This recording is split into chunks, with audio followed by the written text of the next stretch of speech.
오늘 요한복음 5장 25절 말씀 같이 보았습니다. 죽은 자들이 하나님의 아들의 음성을 들을 때가 오나니 곧 이때라. 듣는 자는 살아나리라. 이렇게 되어 있습니다. 24절에도 말씀해 보면 예수를 믿는 자는 영생을 얻었고 심판에 이르지 아니하나니 사망에서 생명으로 옮겼느니라. 이렇게 되어 있습니다. 그러니까 여기 특징은 뭐냐면 사망 그리고 생명으로 이렇게 말이죠, 그죠? 예. 그리고 심판에서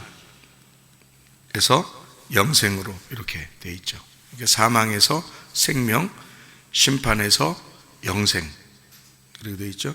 그리고 죽은 자가 살아난다 이렇게, 그죠? 24절에는 사망에서 생명, 심판에서 영생 이렇게 되어 있고요. 25절에는 죽은 자가 아들의 음성을 들으면 살아난다.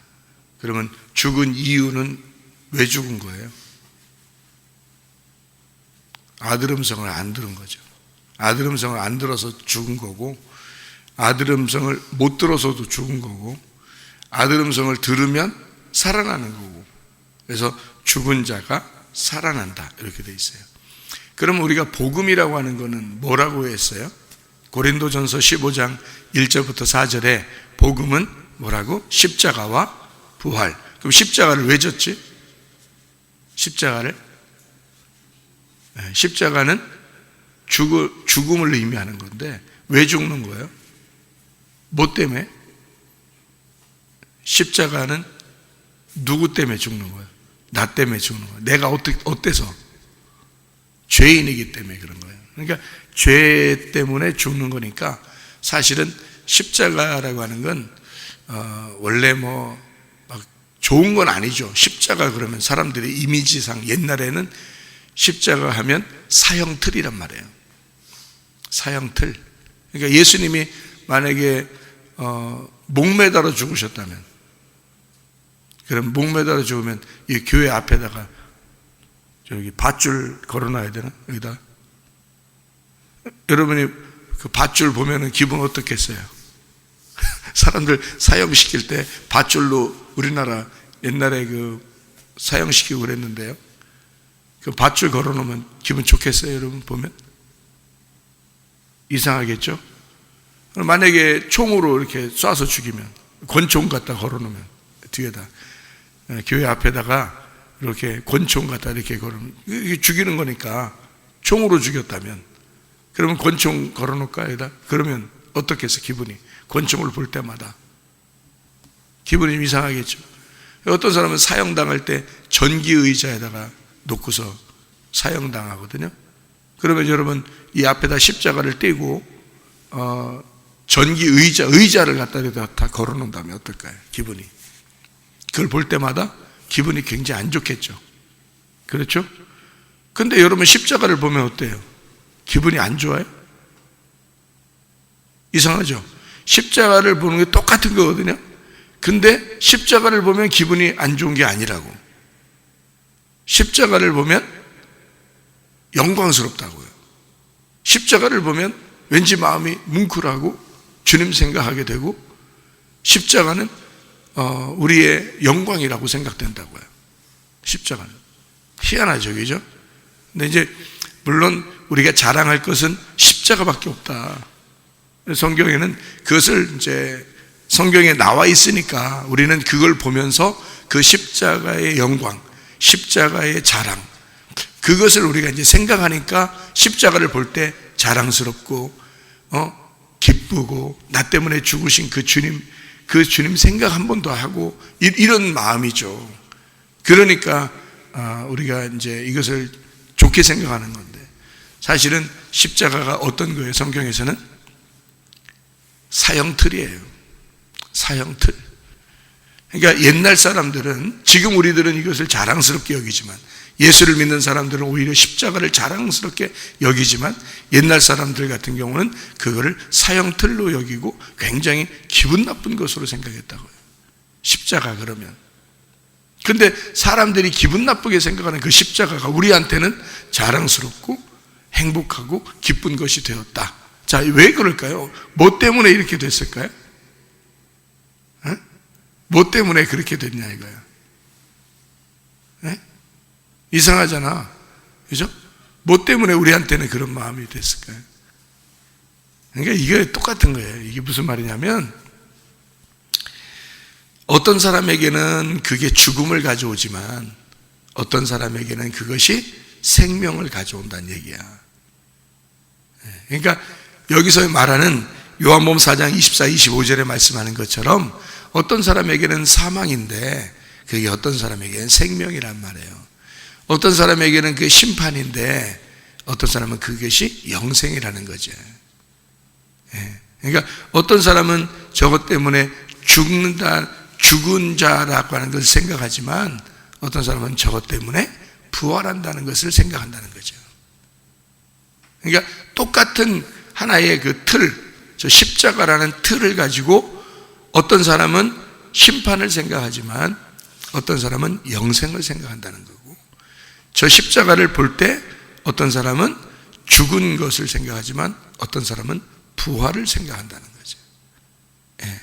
그러니까 저게 예수가 나를 위해서 죽으셨다는 것을 통해서 나는 어떻게 됐냐 이거죠. 나는 살아났다는 거 아니야. 그죠? 나는 살아났다라는 것을 설명해 주고 싶잖아요. 그것을 십자가를 통해서 설명해 주는 거거든. 그러니까 십자가를 걸어놓고 우리는 가만히 보는 거예요. 저게 원래는 저게 안 좋은 의미인데 사람들한테는 정말 안 좋은 의미예요. 죽음에까지 가는 것을 십자가라 그래. 근데 우리에게는 그 죽음 너머가 보인다고. 죽음 너머에 있는 부활한 살아나는 것이 보인다고요. 그러니까 똑같은 십자가인데 어떤 사람에게는 죽음이 보이는 거고 어떤 사람에게는 부활이 보이는 거라는 거예요. 저걸 통해서. 그래서 십자가가 참 공교롭게도 가로로 돼 있고 세로로 돼 있잖아요. 가로로 돼 있는 거는 누워 있는 걸 말하고 죽음을 의미하고, 세로로 돼 있는 거는 부활을 의미한단 말이에요. 살아난다는 것을 의미한다는 거죠. 그래서 죽음과 부활을 정확하게 표현하고 있는 것이 십자가예요. 저게요. 참 놀라운 거죠. 그러면 성경에 그렇게 나타내고 있는 나무가 있었어요. 그 나무가 어떤 나무일까? 창세기에 나와 있는 2장에 나와 있는 에덴 동산 중앙에 있는 무슨 나무? 선악과 나무하고 생명나무가 같이 있더라는 거지. 그죠? 선악과 나무하고 생명나무하고 같이 있더라는 얘기야. 그 같이 있더라는 얘기가 뭐야? 하나는 죽음을 말하는 거고 하나는 부활을 의미하는 것이라는 얘기야. 이게 같이 있더라는 거야. 그러니까 에덴 동산의 중앙에, 다시 말하면 내 마음의 중심에, 우리 교회의 중간에, 그 중앙에, 중심에 선악과와 생명나무가 같이 있더라는 거야. 하나는 죽음을 의미하고 하나는 생명을 의미하더라는 거지. 이게 같이 나오더라는 거예요. 이게 성경의 핵심인 거죠. 그래서 죽음과 부활이 복음이라고 하는 게 이 두 개가 하나의 나무라는 거예요. 하나의 나무인데 두 개로 설명하는 복음이라는 얘기예요. 예수님이 하나인데 예수님 한 분이 죽음과 부활을 같이 설명하더라고 말이에요. 그 말이에요 이게. 그러니까 한 나무가 두 개를 설명한다. 한 예수님이 두 개를 설명한다. 그 말이에요. 무슨 말인지 아시겠죠? 그죠? 이게 복음이라고 얘기하는 거예요. 우리가 주일날 얘기했던 요한복음 3장 얘기가 우리가 잠깐 나왔었으니까 요한복음 3장에 보면 거기에서 거듭난다는 말이 있거든요. 거듭난다. 거듭난다는 말이, 거듭이라는 말이 아노덴이라는 말이고 난다는 말이 겟나오라는 말이거든요. 근데 이제 거듭이라는 말이 아노덴이라는 말이 아나에서 나온 단어예요. 아나라는 말이 위에라는 말이고요. 난다라는 말은 태어난다는 의미인데, 그래서 이게 위에서 태어났다는 말이에요. 그러면 위에서 태어났다는 말을 아노덴이라고, 아노덴 겟나오라고 썼을 때는 거듭난다라는 말이 그게 위에서 태어난다는 말인데, 거듭난다라는 말을 썼을 때는 위에서 태어난다는 말인데, 그게 그러면 그 위에서 태어난다는 말을 왜 거기다 쓰면 뭐를 쓰려고 뭐를 너희가 어떤 상태였다는 걸 설명하려고? 땅에서 태어났다는 걸 설명하려고 한 거잖아요. 땅에서 태어난 것이 위에서 태어난 것이 돼야 된다는 거예요. 땅에서 태어난 것이 위에서 태어난, 그러니까 땅에서 태어난 것을 설명하는데 위에서 태어난 것으로 설명이 돼야 된다는 거예요. 그걸 거듭났다라고 얘기하는 거예요. 그럼 땅에서 태어난 걸 뭘 설명하려고 한 거예요? 위에서 태어난 것은, 위에서 다시 태어났다라는 말을 쓰는 것은 뭘 설명하려고 하는 거다? 아래에서 태어났다는 걸 설명하는데 위에서 태어났다는 거예요. 그러니까 위에서 태어났다는 말은 뭘 설명하려고 한다? 우리가 지금 나무가 두 개 있다 그랬잖아요. 나무가 하나인데 두 개로 설명한다. 예수님이 한 분이신데 두 개로 설명한다는 거예요. 예수님은 땅에서 안 태어났나? 땅에서 태어났죠. 예수님 땅에서 태어났어요. 근데 위에서 또 태어나신 거다 말이에요. 그러니까 땅에서 태어나 위에서 태어나, 이 두 개로 설명하는 것은 하나는 뭘 설명하려고 하는 거다? 죽음을 말하는 거다. 그러면 너희들은 다 땅에서 태어났다. 그러면 그 말은 뭐야? 너희들은 다 죽어야 된다는 얘기 아니야. 그러니까 너희들은 다 죽어야 되니까 위에서 태어나야 된다는 걸 얘기하는 거잖아요. 다시 태어나야 된다는 거예요. 그러니까 한마디로 말하면 위에서 다시 태어나야 된다는 얘기잖아요. 땅에서 태어난 것들은 다 죽어야 된다는 얘기고, 그러니까 죽음이 없이는 부활은 설명이 안 돼요. 복음이라는 건 죽음이 없이는 설명이 안 되기 때문에 십자가가 우리의 자랑인 거야. 십자가가 우리의 중심인 거야. 성경의 복음의 핵심은 십자가가 중심인 거예요. 죽음이 없이는 부활은 의미가 없어요. 땅에서 태어난 게 없는데 뭔 위에서 태어나? 생각해봐요. 땅에서 태어난 게 없는데 무슨 위에서 태어나요, 여러분이? 말도 안 돼. 태어남이 아예 없는데 무슨 위에서 태어나요? 우리가 무슨 하나님이요? 하나님 아니에요. 우린 피조물이에요. 피조물은 땅에서 태어난 걸 말하는 거야. 그러니까 우리가 죄인이다, 어떤 사람이 죄인이다, 걱정할 거 없어요. 우린 죄인이에요. 어차피 우린 어차피 땅에서 태어난 자들이에요. 그래서 너희들이 위에서 다시 태어나야 된다는 것을 설명해 주는 거죠, 성경에서. 그래서 성경에 요한복음 3장에 뭐라고 되어 있냐면, 물과 성령으로 거듭나지 아니하면 하나님 나라에 들어갈 수가 없다, 이렇게 된 거예요. 물과 성령으로 거듭나지 않으면. 물이라는 게 뭘 의미하는 거겠어요? 물과 성령으로. 물이라는 게 침례를 의미하는 거예요. 죽음을. 성령은 위에서 예수님이 침례 받으실 때 성령이 비둘기같이 내리잖아요. 그러니까 성령을 받아야 된다는 거예요. 너희는 침례를 받고, 너희는 침례를 받았을 뿐인데, 다시 말하면 죽었을 뿐인데 성령이 임하신다 이 말이에요. 그래서 물과 성령으로 이렇게 되는 거예요. 그러니까 죽음과 부활을 의미하는 거예요. 이 복음을 얘기하는 거예요. 그러니까 하나를 빼놓고 그냥 너희는 성령으로 거듭나야 될 거야, 이거 아니에요. 주님은 그걸 같이 얘기하는 거예요. 물과 성령으로 거듭나야 된다. 너 땅에서 태어났지? 죽어야 돼. 그리고 위에서 다시 태어나야 돼, 성령으로. 그래서 물과 성령으로 거듭나야 된다, 이렇게 말하죠. 하나는 물이고 하나는 불과 같은 거죠. 그래서 구름 속에 있는 무지개가 언약이라 그렇게 말한 거예요. 구름은 구름 속에 있는 무지개, 그 속에 있는 구름 속에 있는 무지개, 그게 언약이라. 그러면 구름은 물 같은 것인데 그 속에 불 같은 게 있다는 거지, 무지개가. 그래서 그걸 언약이다, 이렇게 얘기해요. 디도서 3장 5절에는 중생의 씻음과 성령으로, 그러니까 중생의 씻음과 성령으로, 그러니까 나의 죄를 씻고 성령으로 다시 살아가는 생활을 의미하는 거죠. 그래서 중생의 씻음과 성령으로, 그 생명의 말씀으로 살아간다, 새롭게 된다는 말을 하죠. 예수님은 이 땅에 증거자로 오셨는데 물과 피로 임하셨다. 요한일서 5장에 나오는 물과 피로 임하셨다. 근데 그걸 증거하시는 분이 성령이라 이렇게 말해요. 그러니까 위에 계신 분이라는 얘기죠. 땅에 태어났는데 물과 피로 태어났다. 그러나 증거하시는 분이 성령이다. 그러니까 성령이 곧 말씀인데, 말씀이 증거하신다, 그 말이거든요. 그러니까 물과 피로. 왜 두 개로 이렇게 태어났을까요? 물과 피로 태어났다 이렇게 왜 얘기할까요? 죽음과 생명이에요. 죽음과 생명. 그러니까 이게 두 가지로 설명을 하려고 그러는 거죠. 성경에 다 그래서 증거, 증인은 다 둘로 나타나는 거예요. 구름 기둥, 불 기둥.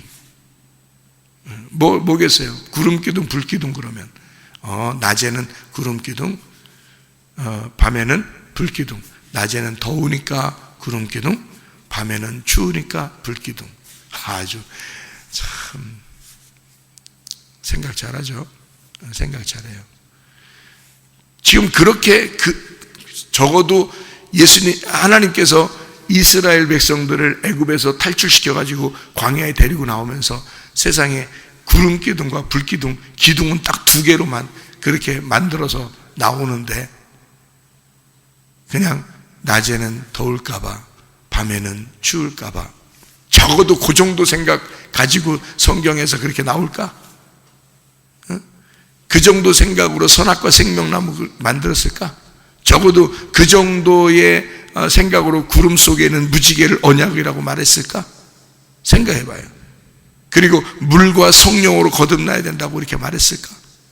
다 두 가지로 설명을 하잖아요. 구름과 불로. 그죠? 구름 기둥, 불 기둥. 기둥, 그래서 성전의 기둥이 몇 개라고? 두 개라고. 성전의 기둥은 두 개라고. 하나는 보아스, 하나는 야긴이라고요. 하나님의 능력으로 세우신다. 교회를 건축하신다. 하나님이 하나님의 능력으로 건축하신다. 보아스와 야긴, 이렇게. 그러니까 하나님의 능력이죠. 구름 기둥과 불 기둥. 십자가가 뭐예요? 십자가가 선악과와 생명나무가 뭐예요? 하나님 중심이에요. 그게 하나님의 능력이에요. 하나님의 능력으로 세우시는 거야. 그래서 그 기둥으로 세우신다. 그게 언약이란 말이에요. 그 기둥으로 세우신다. 그게 언약이라. 그러면 구름 기둥, 불 기둥, 그것도 마찬가지죠. 물과 성령이죠. 물과 성령으로 거듭나는 거죠. 그것을 저녁과 아침으로, 아침과 저녁으로 하나님이 우리를 임마누엘 하시고 동행하신다, 그 말이죠. 예. 여러분, 이 주님은 우리에게 이렇게 말씀하십니다. 너희가 사망에 있는 자들, 죽어 있는 자들이 살아나야 된다. 사망에서 생명으로 옮겨야 된다. 심판받는 것에서 영생으로 바뀌어야 된다. 너희는 죽음에서 부활해야 된다. 그렇게 말씀하는 것입니다. 어떨 때? 하나님 말씀을 들을 때. 물과 성령으로 거듭나야 된다. 우리는 땅에서 태어난 자들이야. 땅에서 태어난 자는 십자가의 죽음을 경험해야 돼. 그 주님을 믿어야 돼. 그러면 하늘에서 다시 태어나게 돼 있어. 그것이 영생한다. 하늘에서 태어난 성령으로 다시 태어난 자들이 된다. 그 사람만이 살아있는 자들이다. 우리는 죽은 자로 살아가는 것이 아니라 살아있는 자로 살아가셔야 합니다. 오직 살아있는 분은 예수님이니까 예수님과 동행하다가 주님 만나시기를 바랍니다. 아멘. 기도하겠습니다.